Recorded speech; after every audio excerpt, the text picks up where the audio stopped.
Hi, this is Chris from Total Parts Plus, and today we have a 2011 Holden Cruze SRi-V sedan, stock reference number 5778. The shape runs from the 3rd month 2011 through to the 6th month 2012. It has a 1.9 UN 1.4 litre 4-cylinder turbo petrol engine backed by an automatic front-wheel drive transmission.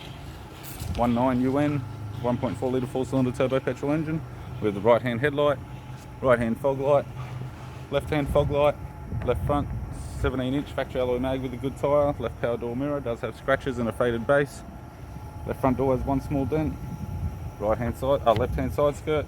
Left rear 17-inch factory alloy mag with a good tyre. We have the left-hand tail light. Left boot lid garnish. Boot lid has 2 small dents.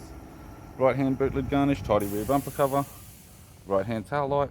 Right rear 17-inch factory alloy mag with a good tyre. Right-hand side skirt. Both right-hand doors and guard appear to have no damage.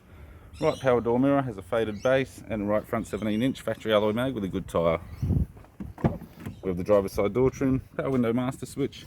This vehicle is fitted with black leather interior, automatic gear shifter, standard heater controls with seat warmer, sat nav display screen, interior mirror, courtesy lamp, left sun visor, right sun visor, instrument cluster, and a tidy 3-spoke leather steering wheel with cruise and audio buttons.